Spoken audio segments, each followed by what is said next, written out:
अस्सलाम वालेकुम नाज़रीन, एक महकती और चहकती सुबह के साथ मैं हूं आपका मेज़बान हन्नान बुखारी। नाज़रीन, दुआ करते हैं कि आज की सुबह आपके लिए ढेरों खुशियां लेके आप ही की चौखट पे आपका इंतजार कर रही है। इसी दुआ के साथ आज के प्रोग्राम को आगे बढ़ाते हैं। जनाब, सोशल मीडिया को आजकल अपने सर पे बहुत सारे नौजवानों की जानब से सवार किया जा रहा है, जो कि नुकसान का सबब बन रहा है।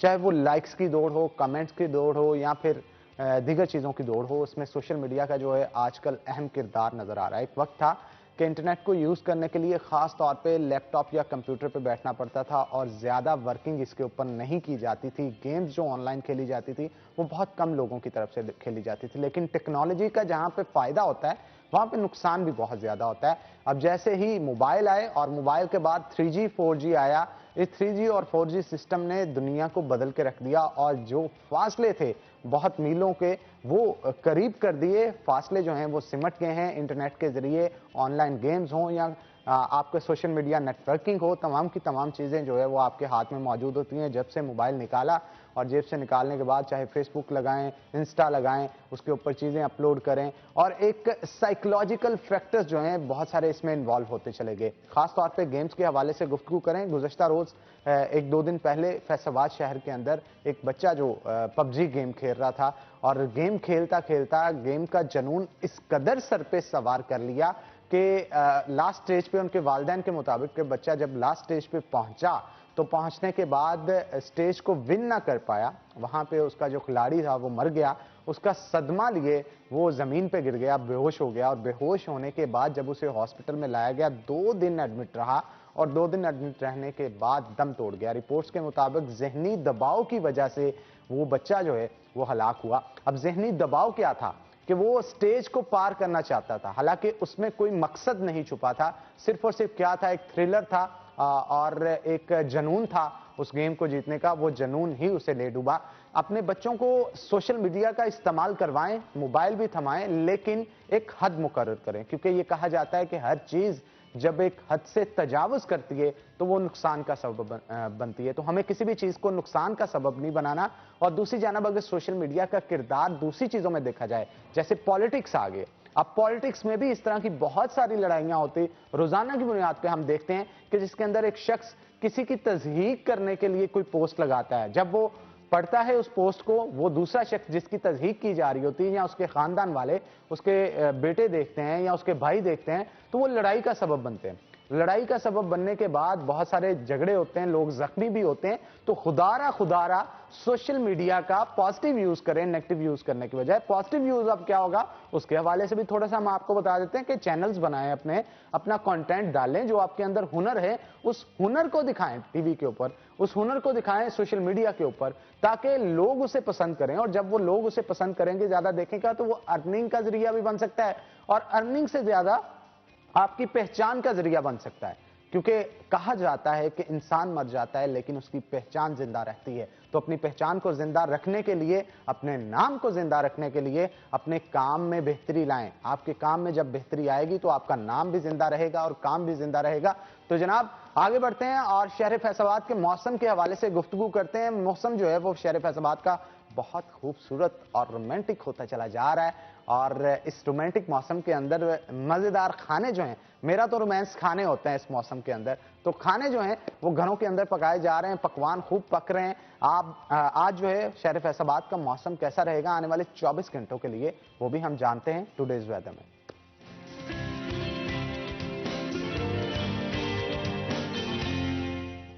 शाहिदा परवीन हमारे साथ मौजूद होंगी। शाहिदा, बताइएगा आज शहर फैसलाबाद का मौसम कैसा रहेगा? जी हनान, फैसलाबाद का मौसम इस वक्त खुशगवार और बेहतर है, क्योंकि दिन के आगाज़ से ही सूरज मियाँ जो है वो अपनी पूरी आबोताब के साथ चमक रहा है, जिससे ना सिर्फ सर्दी की शिद्दत में कमी आई है तो बल्कि धुंध की भी छुट्टी हो गई। सूरज की किरणें जब सुबह सवेर से ही ज़मीन पर पड़ती हैं तो धुंध जो है वो भी छट जाती है। दर्जा हरारत उसमें भी बेहतरी आई है। इस वक्त कम से कम दर्जा हरारत 6 डिग्री सेंटीग्रेड, जबकि ज़्यादा से ज़्यादा 23 तक जाने का इम्कान ज़ाहिर किया गया। हवा में इस वक्त नमी का तनासब 31% तक रिकॉर्ड किया गया, जबकि महकमा मौसमियात के मुताबिक आइंदा 24 घंटों के दौरान कहीं भी बारिश बरसने का इम्कान जाहिर नहीं किया गया, जबकि मौसम आइंदा 24 घंटों में मौसम ऐसे ही खुश्क और सर्द रहेगा। जी बहुत शुक्रिया शाहिदा, आप मौसम का अहवाल बता रहे थे फैसलाबाद का, और उम्मीद करते हैं आने वाले दिनों में जैसे ही दर्जा हरारत कम होगा, धुंध भी पड़ेगी, मौसम मजीद खुशगवार होगा, औस जो है वो पड़ना बढ़ जाएगी शहर फैसलाबाद के अंदर। तो जनाब बहुत ही मजेदार मौसम आने वाला है, तैयार रहिए। तो जनाब आगे बढ़ते हैं अब ड्यूक कॉस्मेटिक्स और इसके साथ साथ बुलेवार्ड मॉल की तरफ से जो लोग गिफ्ट हैम्पर्स और वाउचर्स जीतना चाहते हैं वो तैयार हो जाएं, क्योंकि आज का सवाल मैं बताने वाला हूं। आज का सवाल जनाब यह है कि इलामा इकबाल पाकिस्तान के किस शहर में पैदा हुए। मैं फिर से रिपीट कर रहा हूं कि इलामा इकबाल पाकिस्तान के किस शहर में पैदा हुए, ये आज का हमारा सवाल है। इसके लिए आपको करना क्या होगा कि अपना मोबाइल उठाएं, उस पर टेक्स्ट राइट करें, इसका जवाब राइट करें और राइट करने के बाद उस नंबर पे भेज दें जो कि आपकी स्क्रीन के ऊपर दिया जा रहा है। ज्यादा से ज्यादा जो सेंड करने वाले मैसेजेस सेंड करने वाले लोग होंगे उनमें से 5 खवातीन को ड्यूक कॉस्मेटिक्स की तरफ से गिफ्ट हैम्पर दिया जाएगा, जबकि जो 5 मेल हजरात होंगे उन्हें बुलेवार्ड मॉल की तरफ से वाउचर्स फराहम किए जाएंगे, जिससे वो शॉपिंग भी कर सकते हैं, वहां पे खाना भी खा सकते हैं और दीगर चीजें भी कर सकते हैं। तो जनाब आगे बढ़ते हैं। फिर से मैं कहूंगा आज का सवाल जो है मैं रिपीट कर दूं एक बार फिर से, जिन लोगों ने अभी अभी टीवी को ट्यून किया है कि इलामा इकबाल पाकिस्तान के किस शहर में पैदा हुए, तो इसका जवाब जल्दी से राइट करें, टाइप करें और टाइप करने के बाद हमें टेक्स्ट करें। तो आगे बढ़ते हैं जनाब। अगर शहर फैसलाबाद की बात की जाए ना, फैसलाबाद फैसलाबाद फैसलाबाद हर जगह हो रहा होता है।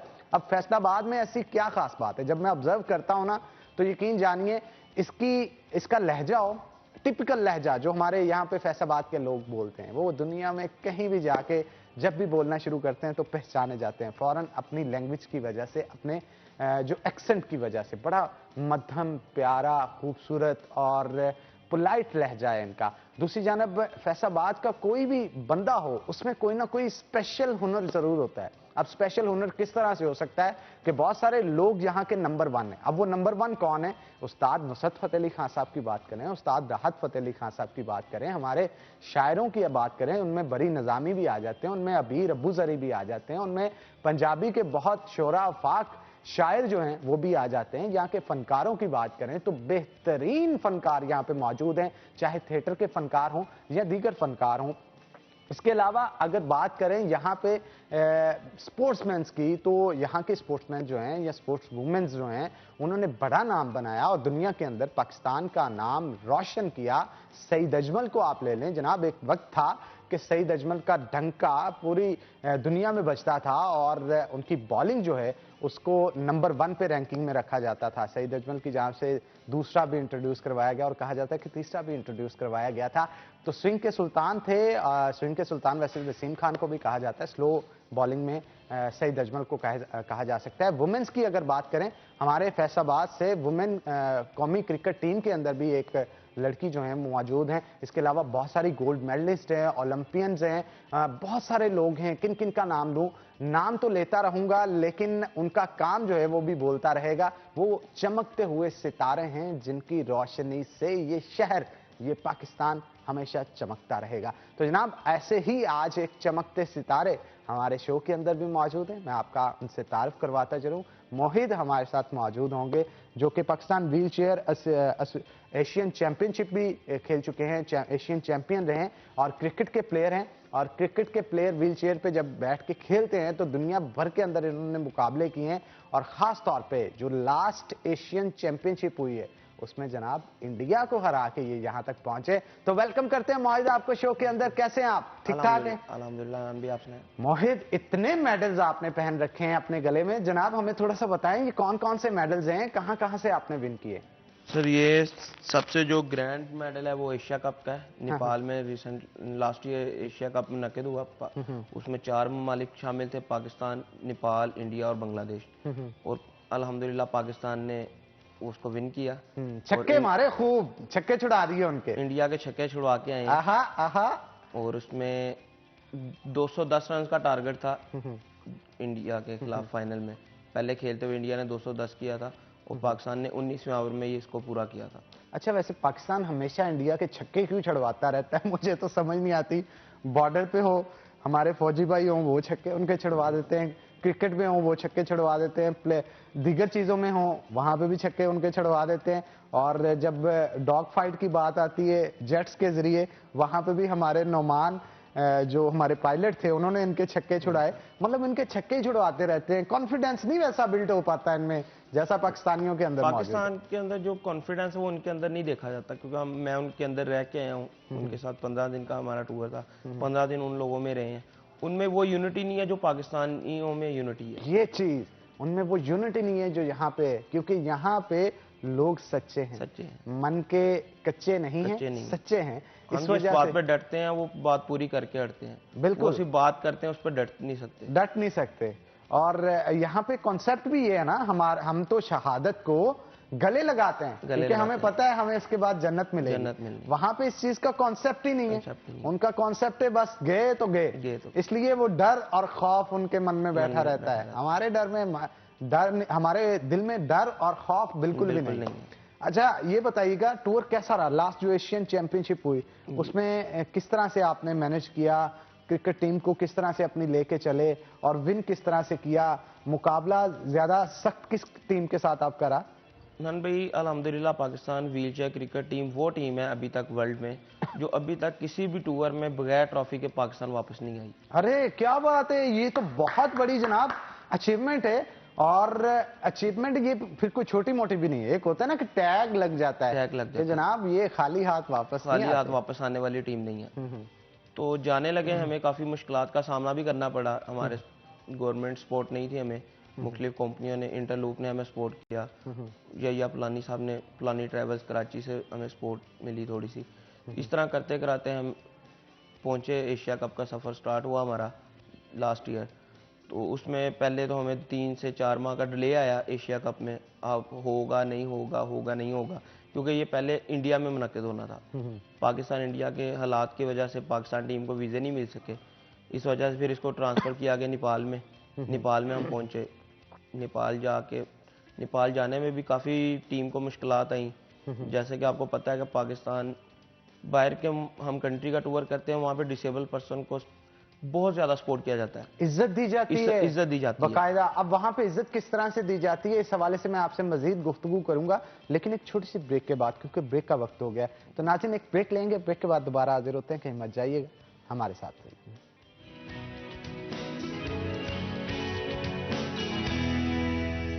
वेलकम बैक नाज़रीन, ब्रेक के बाद खुशामदीद। हमारे साथ मोहित तारिक मौजूद हैं और ब्रेक पे जाने से पहले अपने फॉरेन टूर के हवाले से जो है वो आगाह कर रहे थे, तो मैं चाहता हूं वहीं से बात मोहित कंटिन्यू करें। आप बता रहे थे कि वहां पे व्हील चेयर पे मौजूद लोगों को बहुत इज्जत दी जाती है, तो मैं चाहता हूं A to Z मुकम्मल वाक़या आप सुनाएं। नन भाई, जब हम यहाँ से पाकिस्तान से फ़्लाइट के लिए निकले तो यहाँ से हम मुख्तलिफ शहरों से, फैसलाबाद से मैं एक वाहद पर्सन था जो पाकिस्तान टीम को रिप्रेजेंट कर रहा था। फैसलाबाद के लिए मेरे लिए भी एजाज़ की बात थी कि मैं अपने मुल्क के साथ साथ अपनी सिटी को भी रिप्रेजेंट कर रहा था वर्ल्ड में जाके। ठीक है, यहाँ से हम जब निकले तो यहाँ पे पाकिस्तान में हमें यहाँ पे मौजूद मसला ये आता है कि यहाँ पे डिसेबल पर्सन के लिए, व्हीलचेयर यूज़र के लिए एक रैंप नहीं बनाया जा सका अभी तक मुख्तलिफ बिल्डिंग्स में जगह पे। जैसे हम यहाँ से ट्रेन का सफ़र करते हैं तो रेलवे में पाकिस्तान किसी भी व्हीलचेयर यूज़र के लिए रैंप मौजूद नहीं है। हर डिसेबल पर्सन मोहित नहीं होता, हर डिसेबल पर्सन अरसलान शाह नहीं होता, या सैयद ज़िशान तकी नहीं होता कि जो जाके पाकिस्तान को रिप्रेजेंट कर रहे हैं, तो हर जगह पे हर चीज़ को मैनेज करते हैं। हम जो अल्हम्दुलिल्लाह हमारी जो टीम है, हमें 200 सीढ़ी भी चढ़नी पे हम चढ़ते हैं। अरे क्या बात है, आपके हिम्मत को, आपके जज्बे को, आपके हौसले को सलाम है हमारा कि आप मंजिल चाहे कितनी भी बड़ी होती है, आप थकते नहीं हैं। हमारी कोशिश है कि हम अपने आप को, हमने अल्हम्दुलिल्लाह हमारी फैमिली सपोर्ट इस तरह की थी, हम सब प्लेयर्स के साथ, हमें ख़ास तौर पे मेरे साथ मेरी फैमिली की सपोर्ट इस तरह की है कि आज तक मुझे किसी चीज़ की महसूस नहीं होने दिया कि मेरे साथ कोई मसला है। तो मैं अल्लाह पाक से दुआ करता हूँ कि शुक्र अदा करता हूँ कि मैं ये भी सोचता हूँ कि शायद ये डिसेबिलिटी मेरे साथ ना होती तो मैं शायद आज पाकिस्तान को रिप्रेजेंट ना कर रहा होता। बिल्कुल आप ठीक कह रहे हैं, आपकी डिसेबिलिटी बाजुकात आपकी एबिलिटी बन जाती है। जैसे पिछले दिनों हमारे यहाँ आयशा आई थी और आयशा ने भी सेम यही सवाल उठाया था जो आपने उठाया, और यकीन जानिए कि मेरा दिल दहल गया था उसने जब ये बात की। उसका कहना था कि जब हम आर्ट्स काउंसिल जाते हैं, जब हम हॉस्पिटल्स के अंदर जाते हैं, जब हम यूनिवर्सिटी के अंदर जाते हैं, स्कूल कॉलेजेस के अंदर जाते हैं, तो मैं इस कदर कहती परेशान होती हूँ कि वहाँ पे कोई भी रैंप मौजूद नहीं होता जहां से डिसेबल बच्चे जो हैं वो गुजर सकें। कहता उसका ये कहना था, जिसके बाद मेरे रोंगटे ये सुन के खड़े हो गए। आयशा का ये कहना था कि जब कोई इंसान मर जाता है तो उसे 4 कंधों की जो है वो ज़रूरत पड़ती है, हमें जिंदा को 4 कंधों का सहारा चाहिए होता है। तो ये बात सुन के मैं दहल गया था और उसके बाद मैंने कमिश्नर साहब से भी ये दरख्वास्त की थी। उनका भी ये कहना था कि इंशाल्लाह हमारी कोशिश होगी कि जल्द अज जल्द मुख्तलिफ जगहों के अंदर। फैसलाबाद से जो मेरी रिक्वेस्ट है, कमिश्नर फैसलाबाद, डीसी फैसलाबाद, इनके अपने ऑफिस में रैंप मौजूद नहीं है। बिल्कुल। यहाँ तक कि मैं एशिया कप विन करने के बाद जब वापस आया हूँ, गवर्नर हाउस में हमें रिसेप्शन पे बुलाया गया है, गवर्नर पंजाब के अपने घर में रैंप मौजूद नहीं है। इतना बड़ा काम कर रहे हैं गवर्नर साहब, सीट पे बैठे हुए हैं, उनके लिए इतनी सी चीज को करना कोई मुश्किल काम नहीं है। उनके अपने घर में एक रैंप नहीं है और उनका ऑफिस 2nd फ्लोर पे है। एक तरफ हमारी गवर्नमेंट कहती है कि हम आप लोगों के साथ हैं, मुंह ज़बानी साथ होने से कुछ काम नहीं होता, करके दिखाने से होता है। हम अल्हम्दुलिल्लाह हमने करके दिखाया, पाकिस्तान को ला के ट्रॉफी दी है, बिल्कुल अपनी मेहनत से, और मेहनत की है और उस मेहनत का फल भी फिर आपको मिला है। एहसान मानी साहब से हमारी लास्ट ईयर जो मुलाकात हुई है, एहसान मानी साहब ने हमें अप्रिशिएट किया और ये बात उनके अल्फाज थे, चेयरमैन पीसीबी के, जो हमें कागजी तौर पे अभी तक पाकिस्तान व्हीलचेयर क्रिकेट टीम को नहीं मानते, सिर्फ मुंह ज़बानी मानते हैं। उनके ये अल्फाज थे कि एक प्लेयर जब हल्की सी उंगली पे बॉल लग जाती है तो 1-2 माह के लिए बाहर रेस्ट पे चला जाता है। तो आप लोगों की आधी से ज्यादा बॉडी काम नहीं कर रही और आप क्रिकेट खेल रहे हो और पाकिस्तान के लिए इतने बड़े काम कर रहे हो। और ये बड़ी फख्र की बात है, यकीन जानिए, बिना किसी झिझक के। फिर ये नहीं कि आपस में, बल्कि आप दुनिया भर के अंदर जो और हनान भाई, आपको एक और बात मैं बताता चलूं, पाकिस्तान व्हीलचेयर क्रिकेट टीम को छोड़ के वर्ल्ड में जितने भी ममालिक में, 7 ममालिक में अल्हम्दुलिल्लाह क्रिकेट, व्हीलचेयर क्रिकेट शुरू हो चुकी है और कोविड की वजह से हमारा वर्ल्ड कप डिले हुआ है। 2021 में हमारा वर्ल्ड कप भी हो रहा है और उसमें इंग्लैंड की टीम भी आ रही है। अरे वाह, यानी फिर से कप ला रहे हैं आप। मैं तो यकीन के साथ कह सकता हूं हम कप पाकिस्तान लेके आएंगे। और सबसे जो हमारे लिए ऑनर की बात है, पूरे वर्ल्ड में व्हीलचेयर क्रिकेट को इंट्रोड्यूस करवाने वाला पाकिस्तान है। यानी पाकिस्तान के अंदर इंट्रोड्यूस करवाया गया था, उसके बाद पाकिस्तान से व्हीलचेयर क्रिकेट का कंसेप्ट बना और पूरे वर्ल्ड में गया। अच्छा, वैसे मैं अपने इल्म के लिए ये जरूर आपसे पूछना चाहता हूं कि ये कॉन्सेप्ट लाया किसने? ये खिलाड़ी खुद से खेलना शुरू हुए या इसके पीछे किसी का हाथ था? वो सर, हमारे जो पाकिस्तान व्हीलचेयर क्रिकेट टीम के कैप्टन है जिशान तकी साहब, कराची से बिलोंग करते हैं, उनका ये कंसेप्ट था। जैसे आपको पता है कि डिसेबल पर्सन के साथ रवैया बरता जाता है, तो उस रवैये की बेस पे उन्होंने इसको इनिशिएटिव लिया ये वाला कि व्हीलचेयर क्रिकेट भी होनी चाहिए। तो उसके बाद फिर आपने किस तरह से किया? फिर आपको स्पॉन्सरशिप्स किस तरह से मिली जो आप बाहर उन्होंने, क्योंकि गवर्नमेंट तो आप कह रहे हैं कि 1996 में ये कंसेप्ट हुआ था स्टार्ट, वर्किंग करते करते 2011 में पहला इसका मुनक्किद किया गया कैंप। व्हीलचेयर किराए पे व्हीलचेयरें लेके हमने ये काम स्टार्ट किया। वो रेंट पे आपने व्हीलचेयर्स दी और फिर खेलना शुरू किया? रेंट्स पे व्हीलचेयर लेके, और रेंट्स पे भी हमें वो व्हीलचेयर दी थी जिन पे बैठना भी मुश्किल था। इसके बावजूद तमाम तर मुश्किलों को आप अबूर करते हुए एक टीम बनाई। इकॉनमी क्लासेस में सफर करके प्लेयर्स ने, व्हीलचेयर यूजर इकॉनमी क्लास में सफर करके पाकिस्तान के किसी भी शहर में जाते थे। लाहौर में हमारा कैंप हुए, कराची में कैंप हुए, कायद आज़म ट्रॉफीज हमारी होती हैं।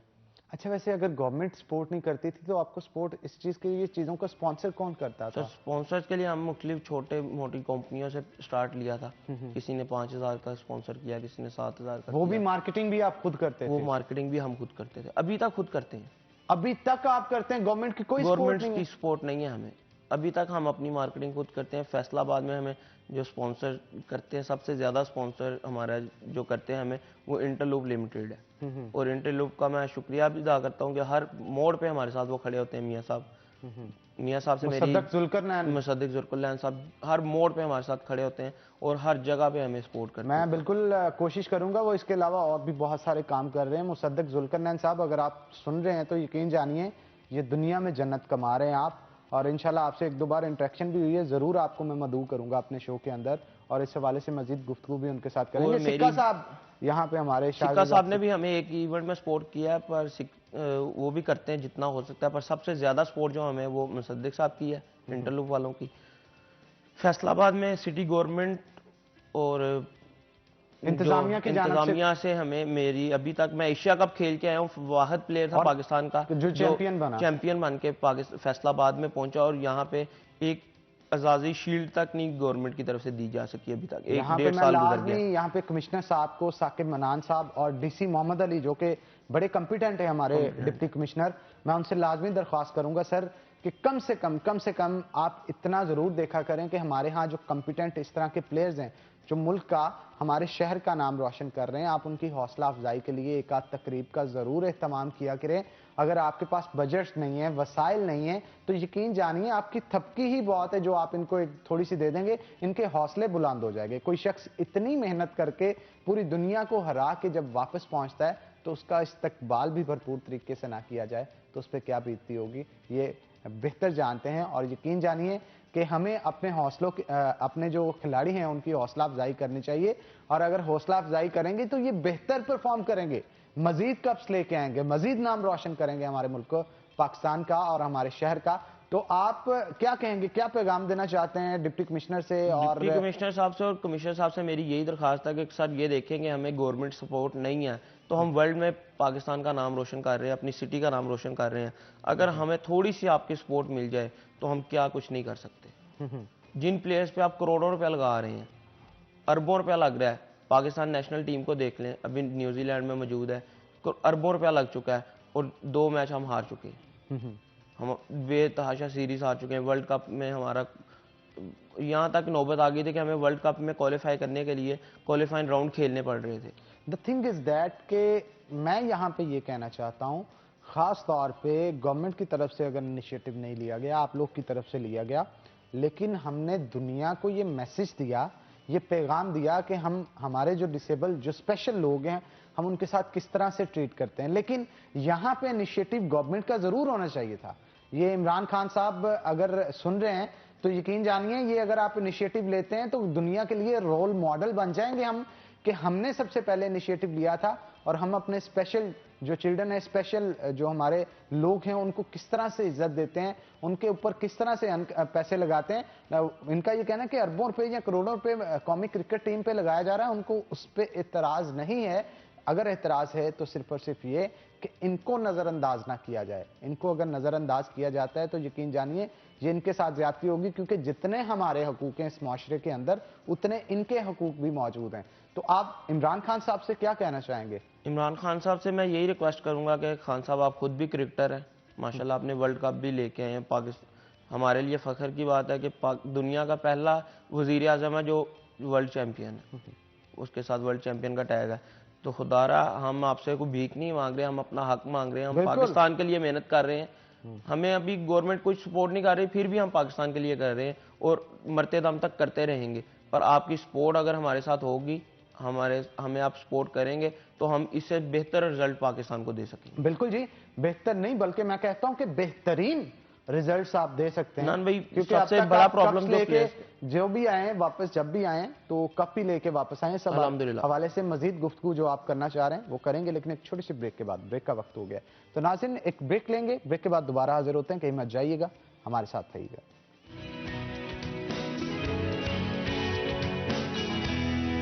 वेलकम बैक नाज़रीन, ब्रेक के बाद खुश आमदीद। मोहद हमारे साथ मौजूद हैं, मजीद गुफ्तगू मोहद के साथ करते हैं। तो मोहद, मेडल्स के हवाले से आप बता रहे थे, मैं चाहता हूं कि 1 बाय 1 कहां से आपने मेडल्स जीते हैं। एशियन चैंपियनशिप का तो आपने बता दिया, और किस किस मुल्क में गए हैं और क्या क्या एक्सपीरियंसेस वहां पे रहे आपके, ये शेयर करें। नान भाई, अल्हम्दुलिल्लाह बहुत अच्छे एक्सपीरियंस रहे। पाकिस्तान के अंदर रहते हुए भी हमने लातादाद इवेंट्स खेले हैं। मेरा जो गेम का स्टार्ट था, बचपन से ही शौक था क्रिकेट का। शाहिद अफरीदी मेरा फेवरेट प्लेयर है। आहा।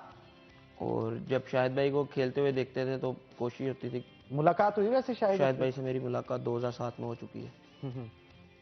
फैसलाबाद में सीरीज चल रही थी इसकी साउथ अफ्रीका के साथ, उस टाइम मेरी मुलाकात हुई थी 3 नॉट में। तो कोशिश यही होता था कि आज शाहिद भाई को जब खेलते देखते थे, यही ख्वाब था कि काश मैं भी पाकिस्तान किट पहनूं और पाकिस्तान को रिप्रेजेंट करूं, और वो अल्हम्दुलिल्लाह ख्वाब मेरा पूरा हुआ। स्कूल से घर से स्टार्ट किया बच्चों के साथ खेलना, कभी चेयर पे बैठ के और कभी किसी तरह। फिर उसके बाद जब स्पेशल एजुकेशन स्कूल में गया, वहाँ पे मैंने फर्स्ट टाइम जो है रेस का मुकाबला खेला। वहाँ पे स्पोर्ट्स डाला था, तो मैंने टीचर से कहा कि मैं थ्रो खेलना चाहता हूँ, थ्रो यानी करूँगा। आप शुरू से स्पोर्ट्स का जो जुनून अंदर था। एक जज्बा था वो मौजूद था आपके। वहाँ पे मैंने टीचर अपनी से कहा कि जी मैं थ्रो में हिस्सा लेना चाहता हूँ। उन्होंने कहा जी बेटा आप थ्रो में नहीं, आप रेस भी करोगे। हम्म, और फर्स्ट टाइम मैंने रेस का मुकाबला बैसाखी के साथ दौड़ा, और अल्हम्दुलिल्लाह फैसलाबाद डिवीज़न में मैंने फर्स्ट पोजीशन हासिल की। इसी तरह मेरा स्पोर्ट्स का स्टार्ट हुआ। फिर 2012 में सईद अजमल ने एग्रीकल्चर यूनिवर्सिटी में अपनी एकेडमी स्टार्ट की। उस टाइम सईद भाई अरूज पे थे, हर बंदा उनकी स्पोर्ट में था। उन्होंने फैसलाबाद में इनिशिएटिव लिया प्लेयर्स के लिए कि 5000 बच्चों ने ट्रायल्स के लिए बच्चे आए थे, उसमें वाहद व्हीलचेयर यूज़र प्लेयर मैं था जो ट्रायल देने गया था। वहाँ पे सईद अजमल साहब ने मुझे सराहा। उन्होंने कहा जी, उन्होंने मुझे यहाँ तक कहा कि नहीं आप ट्रायल रहने दो, आप टीम में वैसे ही सिलेक्ट हो मेरी साइका क्रिकेट टीम। मैं कहा नहीं सर मैं ट्रायल दूंगा। और 5000 बच्चों में मैंने ट्रायल दिए और अल्हम्दुलिल्लाह मैं टीम के साथ रहा। वहाँ से मेरी क्रिकेट का सफ़र स्टार्ट हुआ। फिर अपनी गेम करते उनके ज़ेरे साया मैं ट्रेनिंग करता रहा अकेडमी में। ट्रेनिंग करते करते 2014-15 में फिर पंजाब चैम्पियनशिप हुई। पंजाब चैम्पियनशिप में मैं फर्स्ट टाइम जो गया हूँ सरगोदा की तरफ से गया था, सरगोदा क्रिकेट टीम के साथ गया। वहाँ पे Pakistan wheelchair cricket team council के सारे मेंबर मौजूद थे। वहाँ पे मेरे ट्राई गेम की अपने आप को मनवाया कि मैं पाकिस्तान के लिए हूँ, बेहतर खेल सकता हूँ बेहतर मैं खेल सकता पाकिस्तान हूँ, के लिए। पाकिस्तान को रिप्रेजेंट कर सकता हूँ। फिर फैसलाबाद टीम को मैंने इनिशिएटिव लिया। फैसलाबाद टीम को मैं अपने बलबूते पे अभी तक चला रहा हूँ, पाकिस्तान व्हीलचेयर क्रिकेट काउंसिल के ज़ेरे यानी अब साया। आप सिखा भी रहे हैं साथ में। मैं क्लब भी चला रहा हूँ, सईद अजमल अकेडमी में मैं ट्रेनिंग करवाता हूँ बच्चों को, डिसेबल बच्चे। फैसलाबाद के जितने डिसेबल प्लेयर मुझे सुन रहे हैं, देख रहे हैं, उनसे मेरी रिक्वेस्ट है व्हीलचेयर यूज़र से, जो भी स्पोर्ट्स में आना चाहता इंटरेस्टेड है जो भी। इंटरेस्टेड है वो मेरे साथ रब्ता कर सकता है। आप घर ना बैठे जनाब, अपनी जिंदगी को जिए।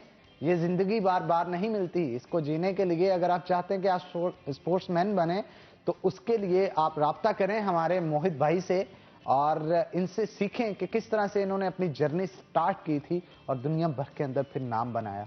तो मैं चाहता हूं मजीद भी आप मालूमात दें कि सिर्फ और सिर्फ क्रिकेट खेल सकते हैं वहां पे या और भी स्पोर्ट्स के अंदर। भाई स्टार्ट मैं आपको जैसे बता रहा हूँ, मैंने स्टार्ट एथलेटिक्स से लिया था। एथलेटिक्स से मैं क्रिकेट में आया, क्रिकेट से अब मैं साथ हैंडबॉल भी शुरू किया कि पाकिस्तान में डिसेबल पर्सन की तादाद ज़्यादा है, तो पाकिस्तान को रिप्रेजेंट सिर्फ वही 16 बंदे ही कर सकते हैं टीम में। तो जो बाकी प्लेयर पीछे बच जाते हैं या जो क्रिकेट में नहीं खेल सकते, उनके लिए भी कुछ किया जा सके, उनको भी इंट्रोड्यूस करवाया जा सके। उनके ऊपर जो हमारे माशरे का अलमिया है कि हम किसी व्हीलचेयर यूज़र को देखते हैं ना, तो हमारा कंसेप्ट पहला आता है कि यार ये मांगने वाला है। ये मेरे साथ भी होता रहा है, हमारे प्लेयर्स के साथ भी होता रहा है। ये तो उनकी सोच है। फैसलाबाद के मोजिज बंदे, मैं नाम नहीं लेना चाहूँगा, MP हजरात ने भी ये काम मेरे साथ किया और मैंने अपनी जेब में से फिर उनको पैसे निकाल के दिए थे। उन MPs को दिए? उन MPA को मैंने दिए बहुत थे। अच्छी शर्म दिलवाई आपने। उन्होंने मुझे 100 रुपया दिया था, उनको मैंने 1000 रुपया दिया था। सर ये अपने अरे आपके काम आएगा। ये हुई ना बात, छागे आप। मैं कहता हूं उनको दिखाना पड़ा कि मैं मांगने वाला नहीं हूं, बल्कि मैं खुद करके खाने वाला। ये जज्बा यकीन जानिए, ये जो मोहित के अंदर जज्बा है, ये हम लोगों के अंदर भी आ जाए। ऐसे लोग जो कि चौकों चौराहों में खड़े होकर मांगते हैं, उनके अंदर भी ये जज्बा आ जाए ना, तो इस मुल्क कौम की तरक्की को कोई शख्स रोक नहीं सकता। ये जज्बा जो मोहित के अंदर इस वक्त मौजूद है, ये बहुत अनमोल चीज है और ये बहुत कम लोगों में होता है। मोहित, मुझे बहुत खुशी हुई है और यकीन जानिए कि मेरी कोशिश होती है कि रोजाना की बुनियाद पे कोई एक सीटिंग ऐसी हो, किसी एक शख्स से मैं इस तरह के शख्स से मिलूं जिससे कुछ ना कुछ नया सीखने को मुझे मिले। तो आज आपके जज्बे को देख के मुझे एक जज्बा नया जो है वो मेरे अंदर बिल्ड हो रहा है और मुझे सीखने को बहुत कुछ मिल रहा है यहाँ। तो फिर उनको मैंने सांस दिलाया। फिर उसके बाद अब कोशिश होती है जो मुझे किसी जगह पे व्हीलचेयर यूजर मिलता है ना, हमारे प्रोड्यूसर आरफ भाई साहब वो भी पीछे से ये एंडोर्स कर रहे हैं कि मोहित ने जो काम किया है बहुत जबरदस्त किया है और हम इसे सराहते हैं। यकीन जानिए आप बहुत सारे लोगों को सबक दे रहे हैं, उनको बता रहे हैं कि मुआशरे में किस तरह से रहना है, अपनी डिसेबिलिटी को अपनी एबिलिटी में किस तरह से कन्वर्ट करना है। यकीन जानिए उसके लिए आप बेहतरीन नमूना है हमारे लिए। तो फिर कोशिश, अब मेरी जो ज़ाती कोशिश होती है कि मैं फैसलाबाद सिटी में ये काम करने की कोशिश कर रहा हूँ गवर्नमेंट सपोर्ट के बगैर। अब भी मुखैर हज़रात के साथ भी मुलाकात हो रही हैं, शाहरजाक सिक्का साहब से भी हुई है कि सर डिसेबल पर्सन को प्रमोट किया जा सके किसी लिहाज से, जो कुछ नहीं कर पाते उनको भी प्रमोट करें। ठीक है, अब जिधर भी मुझे रोड पे जाते हुए कोई डिसेबल मिलता है उसको रोक के पूछता हूँ यार आपको स्पोर्ट्स का इंटरेस्ट है तो आप आए स्पोर्ट्स में। वैसे कितनी अब उसमें मैंने जो इनिशिएटिव लिया है वो साथ लिया हैंडबॉल का, व्हीलचेयर हैंडबॉल। वैसे आप यूरोप में कमिश्नर साहब से, डिप्टी कमिश्नर से भी उनसे मुलाकात करें ना, हम कोशिश करेंगे। मैं गुज़श्ता दिनों आयशा आई थी तो उन्होंने एक ख्वाहिश जाहिर की आयशा ने कि मैं चाहती हूं कि मेरी एग्जीबिशन लगे, और डायरेक्टर म्यूजियम हमारे शो को देख रहे थे, उनकी शो के दौरान मुझे टेक्स्ट आया कि हम नेक्स्ट वीक जो है इसकी एग्जीबिशन लगाएंगे, और कमिश्नर साहब से दरख्वास्त की थी तो कमिश्नर साहब खुद उसके मैं आपके प्लेटफॉर्म से आज कमिश्नर साहब को कहूँगा कि सर फैसलाबाद में टैलेंट की कमी नहीं है, आप फैसलाबाद वालों को एक बार चांस दे के देखें। हमारा भी इवेंट गवर्नमेंट इवेंट ऑर्गेनाइज करे, उसकी जिस तरह की सपोर्ट चाहिए मैं करने के लिए तैयार हूँ। प्लेयर्स आपको चाहिए, आपको उसकी मैनेजमेंट की चाहिए, वो हम आपके साथ तावन करेंगे। जनाब मुकम्मल तावन मोहत की तरफ से किया जाएगा, लेकिन करना ये होगा कि हमारी इंतजामिया भी थोड़ी मुतहरक हो और ये जिस तरह की मदद चाहते हैं इनकी की जाए, क्योंकि ये चैंपियंस हैं, ये हमारा फख्र है और इस फख्र को मजीद हमने बुलंद करना है, तो उसके लिए हमें इनकी मदद करनी होगी। बहुत शुक्रिया मोहित आज के शो में आने के लिए, क्योंकि वक्त कम खत्म हो गया है, तो मैं नेक्स्ट इंशाल्लाह फिर से आपको नेक्स्ट वीक में हमारी कोशिश होगी। कमिश्नर साहब के लिए एक छोटा सा पैगाम। जी जी सर, हमारी नेशनल पीसीएल होने जा रही है, जैसे पीएसएल होती है, हमारी पीसीएल होने जा रही है जनवरी में, उसका फाइनल फैसलाबाद सिटी में है। अरे तो हम आपसे रिक्वेस्ट करते हैं कि आप उसका फाइनल जो है फ्लड लाइट करवा दें और बोड़ों वाली ग्राउंड में फ्लड लाइट उसका फाइनल ऑर्गेनाइज। जनाब हम ये पैगाम जरूर कमिश्नर साहब तक और डिप्टी कमिश्नर तक पहुंचाएंगे ताकि आपकी मदद कर सकें। बहुत शुक्रिया मोहित आज के शो में आने के लिए। तो इसी के साथ नाज़रीन एक ब्रेक लेंगे, ब्रेक के बाद दोबारा हाजिर होते हैं, कहीं मत जाइएगा, हमारे साथ रहिएगा।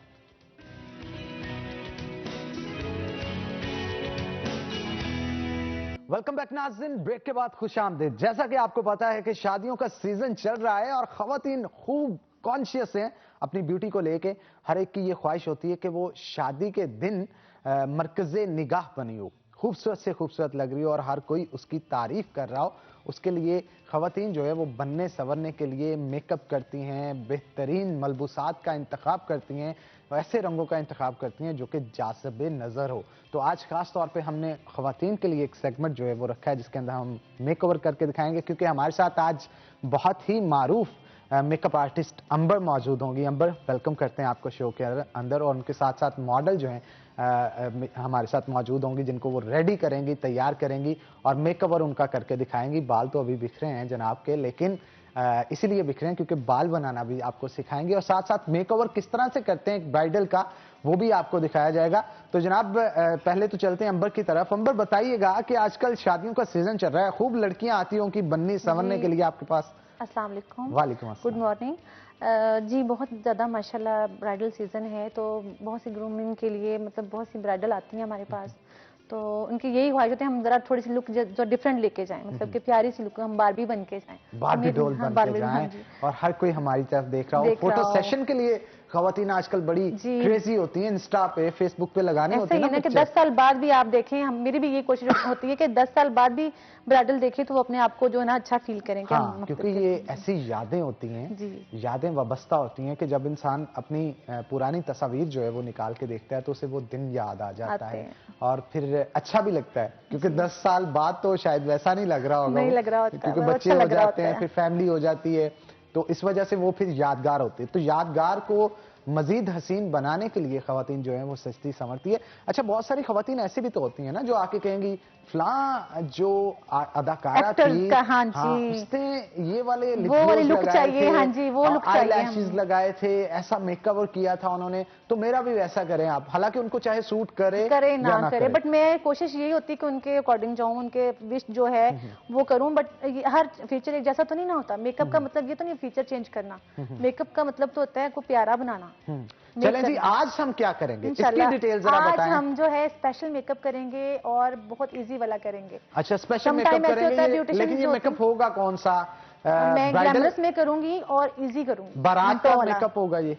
जी फर्स्ट डे का बारात फर्स्ट डे का बारात का मेकअप जनाब होगा और अंबर हमारे साथ आज मौजूद है। तो मैं चाहता हूं अंबर खड़े हों और हम स्टार्ट करते हैं ताकि जो है वो लोगों को दिखा सकें हम कि कौन सा मेकओवर कर रहे हैं। लेकिन उतनी देर हम खास तौर पे अपने किचन की तरफ भी मैं चलता हूं, आप मेकओवर स्टार्ट करें, साथ साथ मैं आपसे गुफ्तगू करता रहूंगा कि मेकओवर कैसा किया गया। लेकिन उसके साथ हमारे साथ आज हमारे शेफ भी मौजूद हैं। तो शेफ यूके जो है वो आज क्या बनाने जा रहे हैं, शेफ यूके की जुबानी ही जानते हैं। कैसे शेफ आप? वालेकुम अस्सलाम, मैं बिल्कुल ठीक ठाक। शेफ ये बताइएगा आज हम कौन सी डिश तैयार करने जा रहे हैं? आज सर बना रहे हैं ड्रैगन चिकन। ड्रैगन चिकन तैयार किया जा रहा है, लेकिन यहाँ पे तो चावल भी मौजूद हैं। क्या ड्रैगन चिकन चावलों के अंदर यूज किया जाएगा? नहीं सर, ड्रैगन चिकन होगा विद राइस होंगे सर। विद राइस, ठीक है। फ्राइड राइस होंगे? नहीं sir, vegetable rice. Vegetable rice जनाब होंगे आज, और ड्रैगन चिकन उसके साथ तैयार किया जाएगा। ये कहा जाता है कि ड्रैगन चिकन जो है वो काफी स्पाइसी होता है। तो ऐसे लोग जो कि स्पाइसेस के दीवाने हैं वो आज का शो जरूर देखें, क्योंकि उनको पता चलेगा कि आज किस तरह से ड्रैगन चिकन यहाँ पे तैयार किया जाता है। तो चलते हैं जनाब, मैं चाहता हूं कि आप रेसिपी बताएं इसकी, ताकि ऑडियंस जो देख रही है उनको पता चल सके कि किस तरह से ड्रैगन चिकन आप घर के ऊपर भी तैयार कर सकते हैं। घर के ऊपर सर ड्रैगन चिकन होगा, रस्ट लेंगे आप जिंजर कटिंग कर रहे हैं, क्यूब जो आपको मुनासिब लगे कटिंग करके मैरिनेशन जो उसकी है ना, आप किसी बोल में डाल के आप क्रश चिली के 1 चम्मच लेंगे, व्हाइट पेपर लेंगे, साथ मुझे ये पकड़ा दें और आप साथ साथ करें ताकि हम ऑडियंस को दिखाएं भी कि हम कर क्या रहे हैं और बना क्या रहे हैं। तो मैरिनेशन के लिए जनाब पहले आपने जो जूलियन कट किया है चिकन का उसको मैरिनेट करना है। मैरिनेट करने के लिए क्या क्या रेसिपी चाहिए होगी आपको वो हम आपको बताते हैं। तो अभी जो है आप देख सकते हैं कि ये लेमन जूस है? नहीं सर, ये कॉर्नफ्लोर है, सॉस कॉर्नफ्लोर है, ठीक है। ये व्हाइट चिकन लेंगे, ये साल्ट का हाफ टी स्पून लेंगे, ये व्हाइट पेपर लेंगे, हल्का सा क्रश चिली लेंगे। उसके बाद हम इसको मिक्स करेंगे, ठीक है। मिक्स करने के बाद सर इसको मिक्स कर देंगे, और मिक्स करने के बाद क्या चीजें और मजीद ऐड की जाएंगी? कॉर्नफ्लोर लगाएंगे। कॉर्नफ्लोर इसमें कितने चम्मच? 1 चम्मच आएगा सर, ठीक है। कॉर्नफ्लोर कॉर्नफ्लोर जनाब ऐड कर दिया गया। इसे अच्छे से मिक्स करना है और मिक्स करने के बाद इसमें और एग डालेंगे सर। एग डाला जाएगा। लें जी, एग आ गया, और एग से इसका टेक्सचर जो है जी वो मजीद जबरदस्त हो जाएगा। कॉर्नफ्लोर है वो इसको क्रिस्पी भी कर देगा, ताकि जो मैरिनेशन होगी ना इसके अंदर जज़ब हो जाएगी। तो मेरा ख्याल है चिकन थोड़ा और ऐड कर लिया जाए, क्योंकि मैरिनेशन कम जो है उसके लिए कम है। अच्छा, मुझे ये बताएं कि इसको मैरिनेशन करने के बाद फ्राई किया जाएगा? क्या किया जाएगा? जी फ्राई करेंगे सर इसको ना। किस में करेंगे फ्राई? गोल्डन कुकिंग ऑयल में करेंगे सर। जनाब गोल्डन कुकिंग ऑयल इस वक्त गर्म भी हो रहा है, तो गोल्डन कुकिंग ऑयल में किया जाएगा फ्राई। गोल्डन कुकिंग ऑयल बनाने वालों का ये कहना है कि इसे हफ्जाने सेहत के असूलों के ऐन मुताबिक कुदरती अज्जा के साथ तैयार किया जाता है, जिसके अंदर विटामिन का ब्लेंड भी मौजूद होता है। विटामिन ए, विटामिन डी और विटामिन ई इसके अंदर मौजूद होता है। और अगर आप चाहते हैं कि आपके खानों की लज्जत को 4 चांद लगा दिए जाएं, तो उसके लिए आपको जनाब इंतखाब करना होगा गोल्डन कुकिंग ऑयल का, क्योंकि ये बेहतरीन ऑयल है जो कि आपके खानों की लज्जत को बढ़ा देता है। तो जनाब मैं चाहता हूं आप मैरिनेशन करें, आज की रेसिपी को रेडी करें, साथ साथ में आपसे गुफ्तगू भी करता रहूंगा। लेकिन उसके लिए मैं खास तौर पे दूसरी जानब भी जाना चाहूंगा, क्योंकि वहां पे खवातीन के इंटरेस्ट का काम चल रहा है। तो मैं आज, क्योंकि ये हमारा सेगमेंट जो है वो खवातीन के नाम है, तो खवातीन को आज हम दिखाएंगे कि किस तरह से ब्राइडल मेकअप जो है वो किया जाता है और फर्स्ट डे का मेकओवर किस तरह से किया जा रहा है। अंबर हमारे साथ मौजूद हैं। अंबर बताइएगा कहां तक काम पहुंच चुका है और सबसे पहले क्या कर रहे हैं हम? फर्स्ट ऑफ ऑल मैंने आईज बेस बनाई है, अंबर बेस है मेरी अपनी है माशाल्लाह, वो मैंने बनाई है। और उसके बाद जो है मैं इसके ऊपर कॉम्पैक्ट करके अब मैं हाईलाइट करने जा रही हूँ। ठीक है, ठीक है। चलें जी, सिल्वर में जो जो कुछ आप कर रहे हैं साथ साथ बताते जाएं, और इसका फायदा क्या क्या होगा ये भी साथ में ब्रीफ करते जाएं। ये मैं हाईलाइटर लगाने जा रही हूं। होती है ना मोस्टली वो एक्सपर्ट होती हैं कि जो मेकओवर साथ साथ कर रही हैं वो बताती भी जाती हैं। तो हम चाह रहे हैं कि आप साथ साथ बताते भी जाएं, ताकि ऑडियंस हमारी जो देख रही है किन किन चीजों का, खासतौर पे मेकअप के लिए क्या क्या चीजें इस्तेमाल कर रही हैं वो भी साथ में बताइएगा, ताकि खवातीन जो घर पे बैठी देख रही हैं उनको भी पता चल सके। जी जी, मैं first of all highlighter use कर रही हूँ। हाइलाइटर से आपकी आई जो है वो ओपन लगती है और थोड़ी बिग लगती है। ठीक है। अच्छा, हाइलाइटर के लिए ब्रश कौन सा यूज कर रही हैं आप? टोन कौन सी यूज कर रही हैं ये भी साथ साथ बताएं। जी, स्मॉल ब्रश में यूज कर रही हूं। स्मॉल ब्रश है जनाब, हाइलाइटर ब्रश को बोलते हैं, तो मैं वो यूज कर रही हूँ। ठीक है। उसके साथ में, उसके अलावा मैं फिंगर से भी ब्लेंडिंग करती हूँ। फिंगर से जो ब्लेंडिंग होती है वो सबसे बेस्ट होती है। तो साथ साथ मैं फिंगर भी यूज कर रही हूँ ताकि नेचुरल इफेक्ट आए, कोई ओवर इफेक्ट ना आए। ठीक है। तो जनाब आप देख रहे हैं कि पहले जो है वो आइस का मेकअप किया जा रहा है। अच्छा, सबसे पहले आइस का ही मेकअप करना होता है? फर्स्ट ऑफ ऑल मैं कुछ ब्यूटिशियंस आती हैं ना जो पहले बेसिस करती हैं, बट ये है कि वो बेस में चाह रही होती हूँ फ्रेश लुक का है, नीट लुक का है। नीट लुक का है। समटाइम ऐसे होता है हमारी जितनी भी वो हेयर पे जो शेड्स वगैरह होती हैं फेस पे आ जाती हैं, तो फिर वो जो है वो फ्रेश नहीं रह पाता। कुछ ख़वातीन यहाँ पे आती थी ना, वो बेस पहले सबसे पहले अप्लाई कर लेती थी, बाद में सेट करना पड़ता है। तो आप ऐसा करें कि सेट ना करना पड़े, फ्रेश लुक। उसके लिए सबसे पहले आइस पे जाएं मेकअप और आइस के बाद आप फेस पे आएं, तो उससे बेहतरीन तो इजी रहेगा आपके लिए और टाइम बच जाएगा। टाइम भी बच जाएगा। चलें जी, मैं चाहता हूं आप आइस के मेकअप के हवाले से भी बताते चले, क्योंकि ड्रेस का कलर जैसा कि आप यहाँ पे मॉडल का देख रहे हैं कि रेड और स्किन है, और अगर रेड और स्किन आप ड्रेस यूज कर रहे हैं जिसके ऊपर गोल्डन वर्क जो हुआ हो, तो उसके लिए जो मेकओवर यूज किया जा रहा है वो 7-7 नंबर आपको बता रही हैं। आइस के लिए अब हम कौन सा शेड यूज कर रहे हैं? जी मैं ये जो ऑरेंज शेड है ये यूज लाइट ऑरेंज शेड जो है वो यूज किया जा रहा है। फर्स्ट ऑफ ऑल हमें लाइट शेड ही यूज करना चाहिए। जब आप डार्क को पकड़ते हैं तो वो मैनेज नहीं हो पाता, वो मैनेज नहीं हो पाता। आजकल सॉफ्ट मेकअप चल रहा है कि वो ओवर ना लगे, कुछ ऐसा ना लगे कि आपको कुछ शेड नजर आ रहे हैं, जस्ट ब्लेंडिंग में। चलें जी, आप मैं चाहता हूं काम साथ साथ करते रहे और मैं ब्रीफ भी करता रहूंगा साथ साथ, क्योंकि शोज आप इतने कर लिए हैं खवातीन के साथ कि वो मेकओवर किस तरह से करती हैं, कुछ तो अंदाजा हो गया है। तो जैसा कि आप देख रहे हैं कि आइस का मेकओवर किया जा रहा है, उसके लिए लाइट ऑरेंज जो स्किन शेड है उसे यूज किया जा रहा है और ब्रश के साथ उसे अप्लाई किया जा रहा है। और इसके बाद जो है वो खास तौर पे आइस के इर्द गिर्द भी मेकओवर किया जाएगा। बेस जो लगाई जाएगी उससे ओवरऑल फेस को जो है वो मैनेज किया जाएगा, और फिर सूट की कलर जो है उसके साथ भी इसको मैनेज किया जाएगा। बहुत सारे लोग होते हैं, जैसे अंबर से पहले भी बात हो रही थी, तो उनका कहना था कि खवातीन आती हैं और आके ये कहती हैं कि फ्लां एक्ट्रेस की तरह हमें तैयार कर दें, उसने फ्लां ड्रेस के साथ फ्लां मेकअप किया था। तो लेकिन हर एक की स्किन टोन अपनी होती है, तो स्किन टोन डिफरेंट होने की वजह से ये मेकअप आर्टिस्ट का काम होता है कि आपको किस तरह से तैयार करना है और क्या चीज आपके ऊपर अप्लाई करनी है जो आपको खूबसूरत लगे। तो शेफ भी हमारे साथ मौजूद हैं, शेफ से भी गुफ्तगू करते हैं। शेफ बताइएगा काम कहां तक पहुंच चुका है? माइक उठाएं और हमें जल्दी से बताएं क्योंकि आज भूख काफी लगी है। ठीक है, माइक में मैं चाह रहा हूँ आप बोलें। सर ये चिकन तैयार हो रहा है, फ्राई हो रहा है, जो मैरिनेशन लगाया था। ठीक है, इसके बाद ग्रेवी तैयार करेंगे, ग्रेवी के बाद वेजिटेबल राइस तैयार करेंगे। चलें जी, ग्रेवी तैयार हो रही है और इसके बाद चिकन के बाद ग्रेवी तैयार होगी और उसके बाद राइस को रेडी किया जाएगा। तो आज खवातीन के लिए भरपूर सेगमेंट है। एक तरफ मैं किचन को संभाल रहा हूँ, दूसरी जानब जो मेकओवर किया जा रहा है उसके हवाले से भी गुफ्तगू की जा रही है। तो मुझे ये बताइएगा इसे कुक कितनी देर किया जाएगा चिकन को? ये सर 3 से 4 मिनट लगेंगे। अगर ऑयल आपका गर्म है ना तो फिर 3 से 4 मिनट लगेगा, ठंडा ऑयल में नहीं डालना। ठीक है जी, हमारे साथ अंबर भी मौजूद है, उनसे भी गुफ्तगू करते हैं। अंबर, ये बताइएगा कि आप जो मेकओवर अप्लाई कर रही हैं इसके लिए डार्क कॉम्प्लेक्शन होनी चाहिए या लाइट कॉम्प्लेक्शन होनी चाहिए स्किन की? स्किन जैसी भी हो, स्किन के अकॉर्डिंग नहीं जा रहे हम उस सूट के अकॉर्डिंग जा रही हैं। हम ड्रेस के अकॉर्डिंग जा रहे हैं, जैसा ड्रेस होगा वैसे ही आपने मेकअप करना है। ठीक है, हाँ जी, मतलब स्किन मैटर नहीं करती इसके लिए आपको? नहीं, मेकअप पे वो नहीं करती।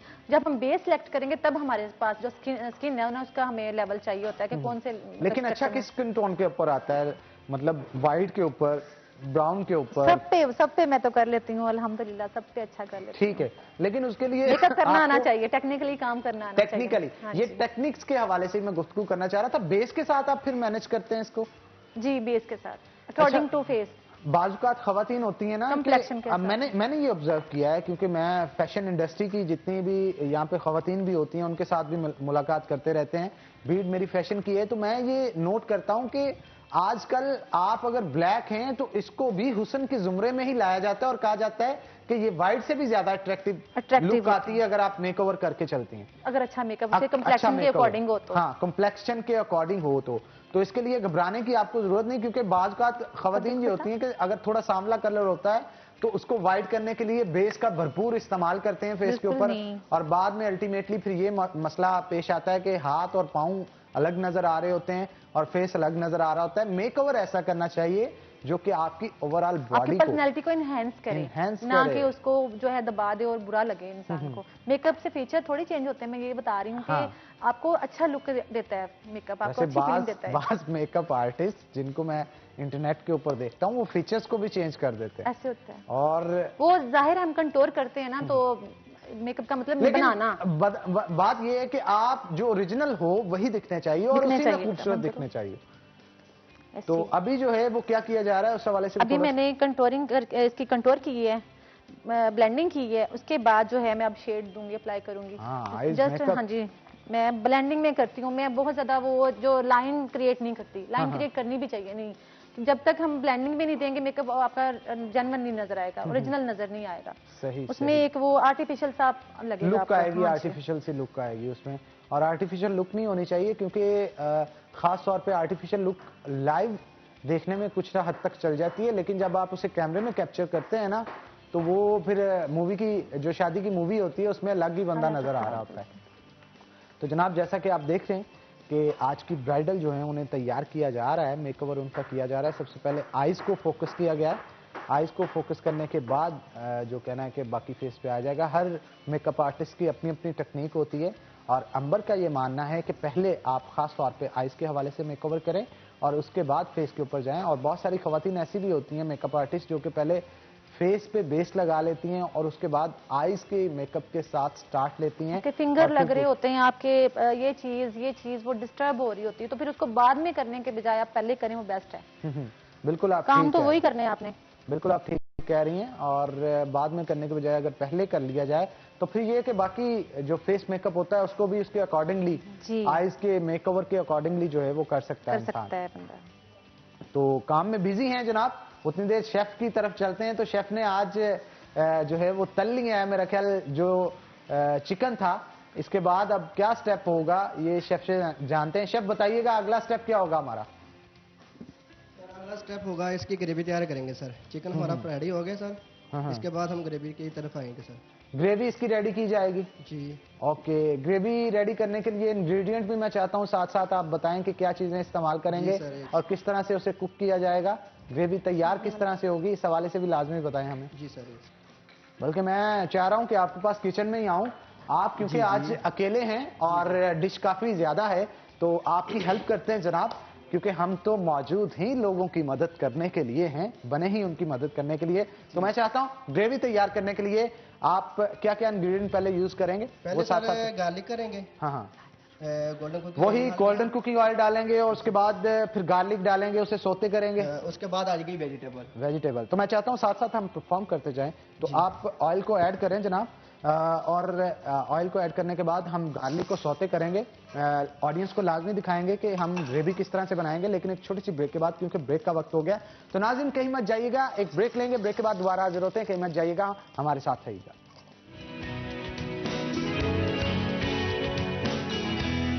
वेलकम बैक नाज़रीन, ब्रेक के बाद खुशामदीद जनाब।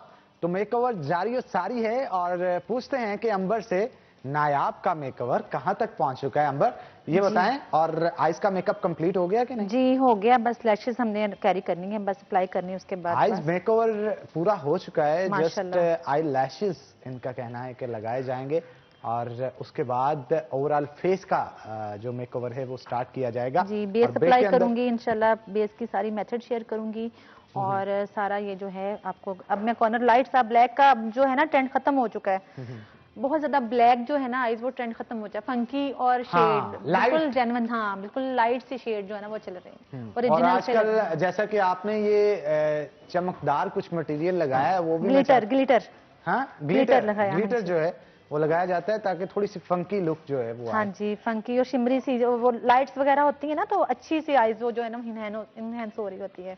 अच्छा, वैसे अंबर आजकल कुछ इस तरह का सिस्टम भी तो है ना कि खवातीन जो होती हैं वो अरेबियन सिस्टम, जैसे वो स्कार्फ सा किया होता है और डार्क आइज के साथ मेकओवर शादियों पे, इस तरह का ट्रेंड भी वो बहुत ज्यादा चल रहा है, वो भी चल रहा है। अच्छा लग रहा होता है थोड़ा, मतलब के हिजाब के अंदर हाँ जी होती हैं खवातीन। अच्छा, उसमें हमें इजी हो जाता है कि हमें हेयर डो ज्यादा नहीं करना पड़ता और वो जो है टाइम भी बच जाता है। मैं मोस्टली ये देखता हूँ कि बन लगा के ना हेयर्स के पीछे वो थोड़ा जुड़ा टाइप बना के तो वॉल्यूम दे के फेस पे मेकओवर ज़्यादा किया जाता है, फेस पे ज़्यादा फोकस रखा जाता है उसमें।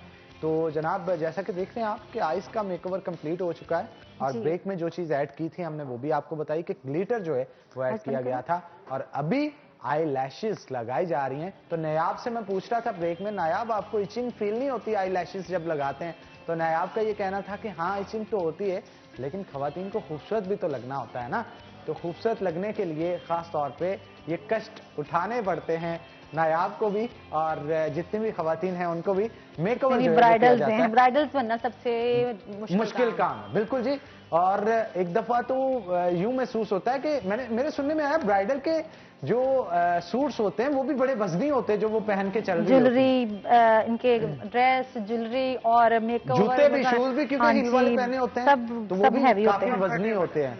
तो हैवी होते हैं आज नायाब का नायाब इम्तिहान है, तो तैयार किया जा रहा है नायाब को, देखते हैं कि कैसा मेकओवर होगा।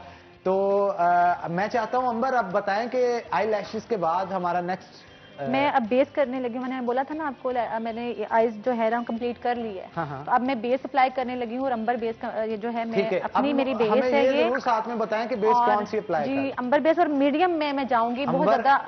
अंबर बेस यूज करेगी? हाँ जी अंबर बेस यूज करेगी और मैं मीडियम, इनका मीडियम कम्प्लेक्शन है, ब्रिटिश कम्प्लेक्शन है, ना फेयर है ना डार्क है। हाँ। तो हम मीडियम में जाएंगे, ठीक है, नेचुरल सा। और बहुत ज्यादा वो जो होता है ना कि करते हैं बहुत ज्यादा एप्लीकेशन करते हैं बेसिस की, वो नहीं करूंगी, वन टच बेस। ठीक है जी इंशाल्लाह मैं अप्लाई करके अभी आपको दिखाती हूँ। जैसा कि आप देख रहे हैं कि इम्पोर्टेंट पार्ट मेकओवर का स्टार्ट हो चुका है, बेस को अप्लाई किया जा रहा है। और आपने नोट किया बहुत जल्द जो है ना, मैंने बहुत नोट किया है। जी ये आप जो बेस अप्लाई कर रहे हैं इसको अप्लाई करने के तरीके के हवाले से भी बताएं। जी ये ब्रश के साथ अप्लाई कर रही हूँ और मैं बहुत थिन लेयर लगा रही हूँ, थिक नहीं लगा रही, बहुत थिन लेयर और वन टच में करूंगी इंशाल्लाह। ये मतलब एक बारीक सी लेयर है जो जी और बेस ऐसी लगाएं कि वो बहुत ज्यादा आपको करनी ना पड़े। हाँ अगर इनके पिगमेंटेशन होते, एक्नी होते तो उस पर मैं थोड़ा सा उसमें कैमोफ्लेज करती हूँ, उसको कंसील हाइड करती हूँ उसको, उसके बाद मैं ये वाली बेस वन टच ही करती हूँ तब। तो ये बहुत बेस अप्लाई हो रही है और एक खूबसूरत हसीना तैयार हो रही है। अंबर बेस की स्पेशल बात यही है कि ये इस पे बहुत ज्यादा आपको कोडिंग नहीं करनी पड़ती। कम्प्लेक्शन के अकॉर्डिंग आपने एक कलर उठाना है और लगा देना है, डार्क हो, मीडियम हो और अगर फेयर हो, बस ये चीज मैं करती हूँ। और अल्हम्दुलिल्लाह आप देखेंगे इंशाल्लाह ये करके दिखा रही हूँ मैं आपको।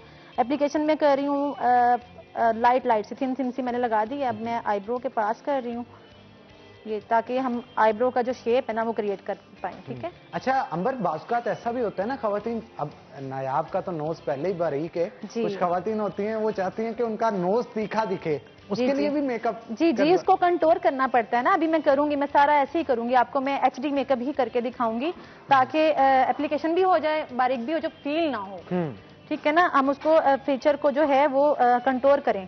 ठीक है तो जनाब बेस जो है अप्लाई की जा रही है और नायाब और कभी भी आप बेस अप्लाई जब करते हो गर्दन को कभी ना छोड़ें।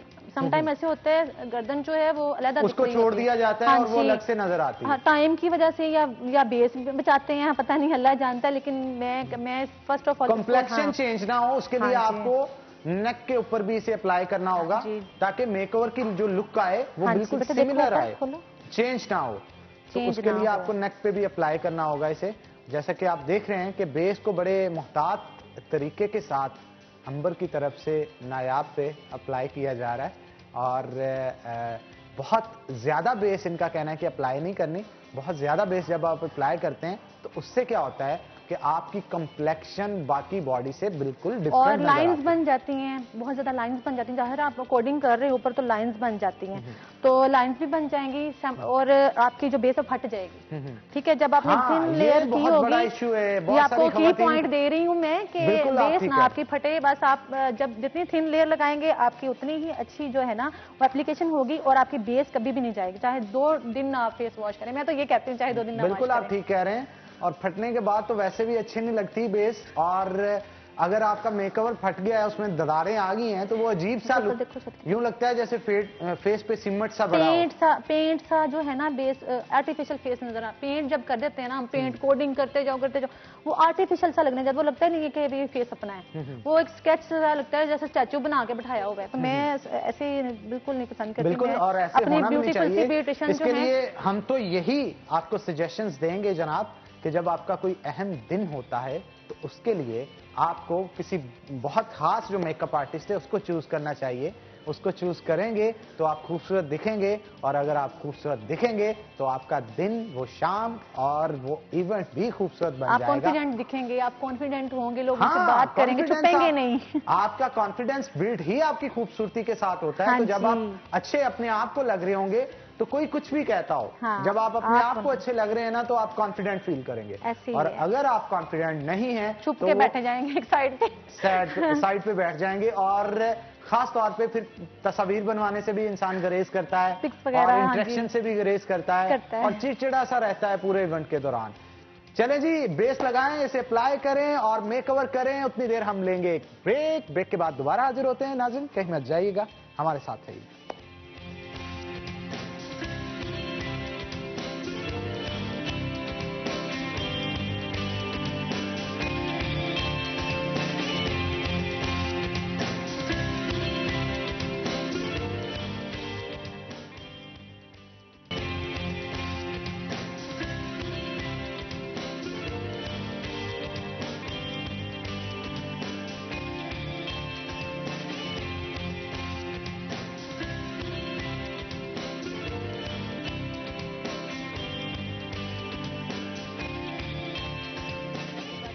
ब्रेक के बाद खुशामदीद। तो नयाब को तैयार किया जा रहा है अंबर की तरफ से, जो मेकअप आर्टिस्ट हैं, और बेस जो है अप्लाई कर दिया है, और अप्लाई करने के बाद अब मेकओवर किया जा रहा है उनका। और जैसे कि आप देख सकते हैं कि अभी आईब्रोज जो है उनको रेडी किया जा रहा है, और काफ़ी हद तक रेडी हो भी चुके हैं। तो मैं अंबर से पूछूंगा, अंबर कहाँ तक पहुँच चुका है काम, क्योंकि हमारे पास फाइनल है, बस लिपस्टिक हमने अप्लाई करनी है, बाकी फाइनल हो गया है। लिपस्टिक अप्लाई करने जा रहे हैं हम। और एक और बात मैं बताना चाह रही थी, ये व्हाइट काजल बहुत ज्यादा चल रहा है, बहुत ज्यादा अच्छा लगता है, बहुत छोटी आईज को बड़ा कर देता है, ठीक है, इसलिए अप्लाई करते हैं, और बारबी लुक दे रहा होता है। तो बारबी लुक सब चाह रहे होते हैं, तो मैं ये ब्रश के साथ जो है केक लाइनर जो है वो अप्लाई कर रही हूँ। अच्छा, ये लोअर आईज पे व्हाइट काजल, वाटर लाइन पे, इनर बॉर्डर लाइंस पे इसे लगाया जाएगा, जिसका मकसद ये होता है, इनका कहना है कि आईज को ये बड़ा कर देती हैं और इंसान खूबसूरत दिखता है। तो अभी मेरा ख्याल मेकओवर काफ़ी हद तक कंप्लीट हो चुका है। अभी लिपस्टिक जो है उसे अप्लाई किया जा रहा है, और लिपस्टिक के लिए शेड भी रेड ही मेरा ख्याल यूज़ किया जा रहा है, क्योंकि ब्राइडल जो है ख़ास तौर पे फर्स्ट डे के लिए रेड इनका ड्रेस होता है, और रेड और स्किन के साथ मैच करना होता है आपने लिपस्टिक को। तो उसके लिए अगेन रेड कलर जो है लिपस्टिक का यूज़ किया जा रहा है, और कंप्लीट मेकओवर जो है उसको बनाया जा रहा है। पूरा जो है वो मेकओवर कभी भी रेड ना करें, आईज पे भी रेड, फेस पे भी, चिक्स पे भी नहीं, बिल्कुल भी नहीं। कंट्रास्ट होना चाहिए। हाँ जी, कंट्रास्ट होना चाहिए, ऐसे लगे जैसे आपके ड्रेस के कलर जो है ना फेस पे आ। बिल्कुल बिल्कुल, मैं चाहता हूँ जल्दी जल्दी आप कंप्लीट करें इसे, ताकि जो आज हम ब्राइडल रेडी करें वो ऑडियंस को भी दिखाएं कि आज हमने क्या रेडी किया है। तो जनाब लिपस्टिक जो है लगाई जा रही है, उतनी देर शेफ भी हमारे साथ मौजूद हैं, उनकी तरफ भी चलते हैं और देखते हैं कि हमारा ड्रैगन चिकन कहाँ तक पहुँचा। रेडी है जी? Ready sir. और अभी तो आप तैयार कर रहे हैं और कह रहे हैं साथ साथ रेडी है? ये सर रेडी हो गया सर। रेडी हो गया। अब गार्निशिंग होगी?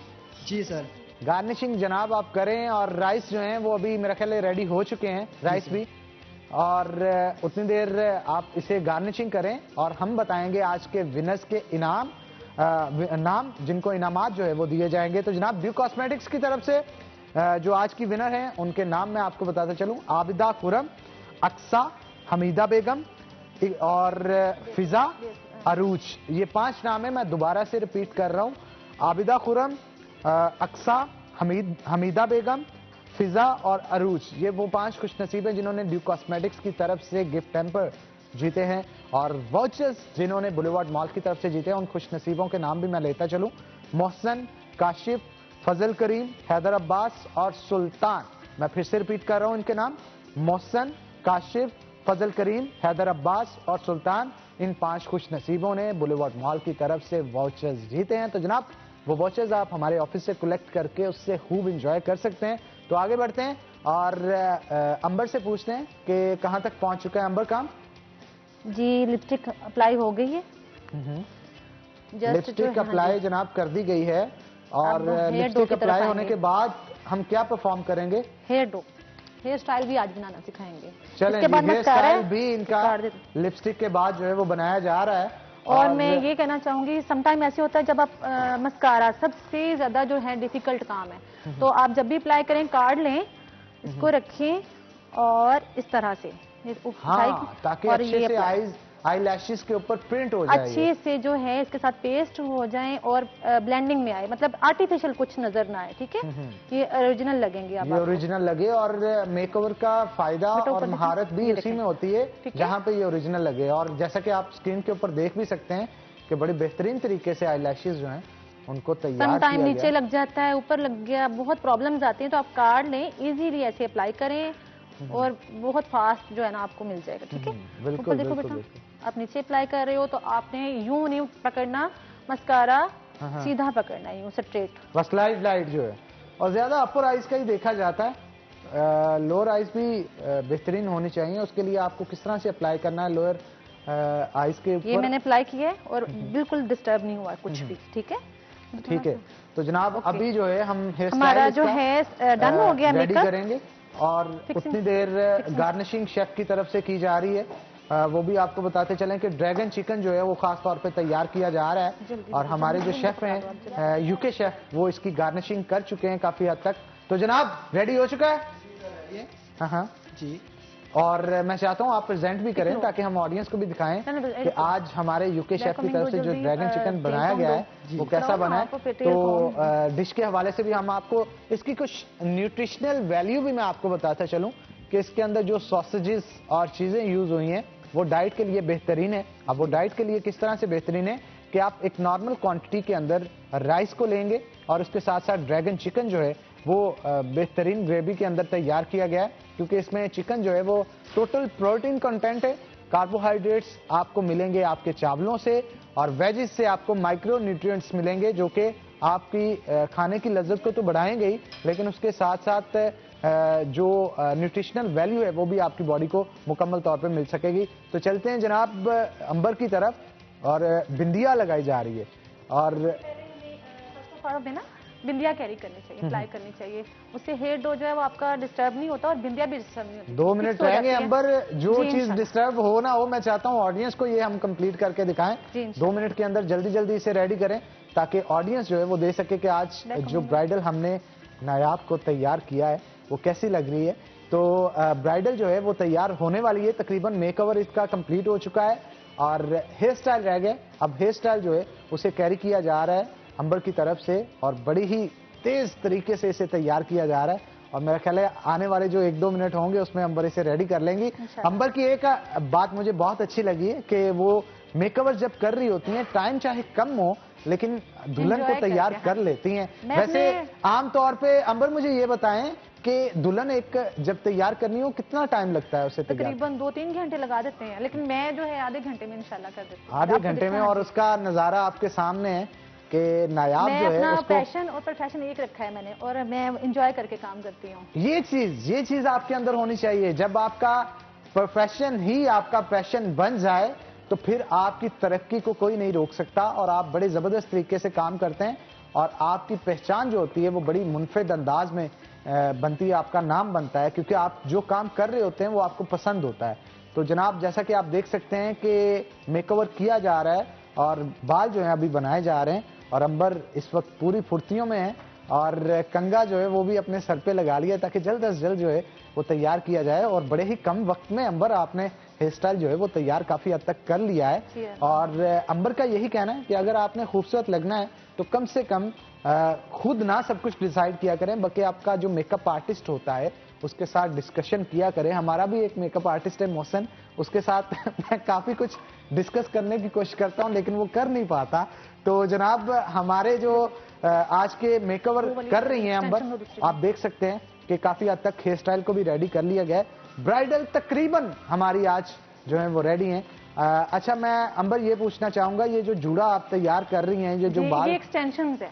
एक्सटेंशन, क्योंकि वॉल्यूम बहुत कम होता है तो हमें एक्सटेंशंस लगानी पड़ती है। आजकल बहुत ज्यादा हैवी स्टाइल चल रहे हैं। जल्दी करें, एक्सटेंशंस लगाएं और हमें दिखाएं कि आज जो ब्राइडल रेडी की गई हैं वो कैसी लग रही हैं। काफी हद तक तैयार हो चुके हैं, तो मेरा ख्याल है बस आखिरी नज़ारे रह गए हैं, वो हम दिखाएंगे। जैसे ही एक्सटेंशंस को लगा दिया जाएगा और जूड़ा कर दिया जाएगा, हमारी ब्राइडल आज तैयार है।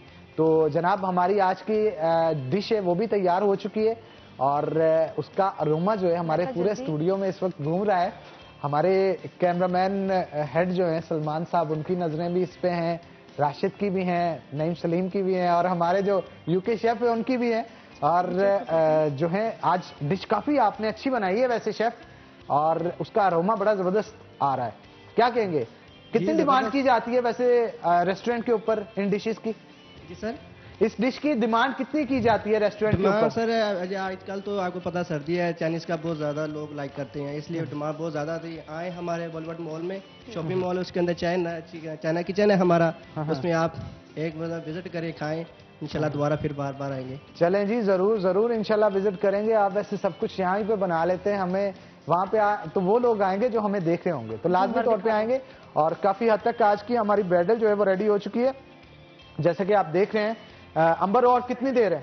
बस ये 2 मिनट। 2 मिनट, और मेरा ख्याल है ये मैं 30 सेकंड आपको दूंगा क्योंकि वक्त बहुत कम है, हमें शो को ख़त्म भी करना है। तो मैं चाह रहा हूँ उससे पहले एक बार हम दिखा दें कि आज की जो ब्राइडल हमने तैयार की है वो कैसी लग रही है। ऑडियंस जो है वो काफ़ी ख़वातीन इस वक्त घरों के ऊपर देख रही होंगी, तो ख़वातीन साथ साथ आपको ये भी बताता चलूँ, जिस तरह से हेयर स्टाइल इनकी तरफ से बनाया जा रहा है वो आप नोट भी करते जाएं, क्योंकि घर के अंदर अगर आपने किसी पार्टी मेकओवर के लिए जाना है, किसी बर्थडे पे जाना है, किसी शादी पे जाना है, तो दुल्हन की तरह तो तैयार नहीं हो सकते आप, लेकिन आपको पार्टी मेकअप किस तरह का चाहिए होगा, उसके लिए आपको हेयर स्टाइल कैसा बनाना होगा, वो तमाम तर चीज़ें आप इस शो से सीख सकती हैं। क्योंकि अंबर जो हेयर एक्सपर्ट्स हैं और मेकओवर एक्सपर्ट हैं, वो आज दिखा रही हैं कि किस तरह से मेकओवर किया जाएगा, आपने बाल किस तरह से बनाने, और इसके साथ साथ कौन कौन से कॉम्प्लेक्शन है जो कि अपनी स्किन के ऊपर आपने यूज़ करने। और ख़ास तौर पे बहुत सारी ख़वातीन ऐसी भी होती हैं जिनके जो है वो ख़ास तौर पे फेस के ऊपर एलर्जी हो जाती है मेकओवर के लिए, तो वो भी अपने ब्यूटी एक्सपर्ट्स जो होती हैं उनसे कंसर्न करें कि किस तरह का मेकओवर जो है वो करना चाहिए। तो जनाब, जैसा कि आप देख सकते हैं हमारी मॉडल आज की तैयार हैं और नायाब जो हैं उनको रेडी कर दिया गया है। तो नायाब, मैं चाहता हूँ आप खड़े होकर भी दिखाएं ऑडियंस को, क्योंकि हम दिखाना चाहते हैं कि आज की दुल्हन जो तैयार हुई हैं वो कैसी लग रही हैं। तो नायाब को रेडी कर दिया गया है अंबर की तरफ से। नायाब, मैं चाहता हूँ आप थोड़ा खड़ा होके आप ऑडियंस को दिखाएं और बैग भी पकड़ें साथ में, ताकि एक कंप्लीट लुक आपकी दुल्हन वाली जो है। और अभी जो है मैं चाहता हूँ बस यही बहुत है, हम क्योंकि वक्त कम है, ऑडियंस को दिखा दें कि कैसी हमारी आज की दुल्हन जो है वो लग रही हैं। तो आज की दुल्हन हमारी रेडी हो चुकी हैं, लेकिन वो होता है ना खवातीन का थोड़ा बहुत कि आपकी ज्वेलरी, एक्सेसरीज, इन चीज़ों को बहुत अहमियत खवातीन की तरफ से दी जाती है। तो अंबर चाह रही हैं कि इनकी एक्सेसरीज जो हैं वो कंप्लीट लगा दी जाएं, ताकि हम ऑडियंस को दिखाएं कि आज कंप्लीट एक्सेसरीज के साथ दुपट्टा सर पे ओढ़े जो नायाब है वो कैसी लग रही हैं। और बैग भी मैं चाहता हूँ नायाब का आप पकड़ा दें इनको, ताकि कंप्लीट इनका मेकओवर जो है वो हम ऑडियंस को दिखा सकें। और मेकओवर कंप्लीट हो चुका है। मैं चाहता हूं अंबर, अब जो रही सही कसर है वो ब्रेक में आप निकालिएगा। हमारी जो दुल्हन है इनको हम ऑडियंस के सामने लाजमी दिखाएंगे। तो मैं चाहता हूं बैग भी इनका पकड़ा दिया जाए इनको, ताकि आज इनका कंप्लीट मेकओवर दिखाएं। तो जनाब, आज का हमारी जो मॉडल हैं नायाब, उनको रेडी कर दिया गया है, आप देख भी सकते हैं कि कंप्लीट मेकओवर इनका किया गया है अंबर की तरफ से। और आज डे फर्स्ट का मेकओवर था, जिसके अंदर ब्राइडल मेकओवर था। बारात के दिन खवातीन को किस तरह से तैयार किया जाता है, कौन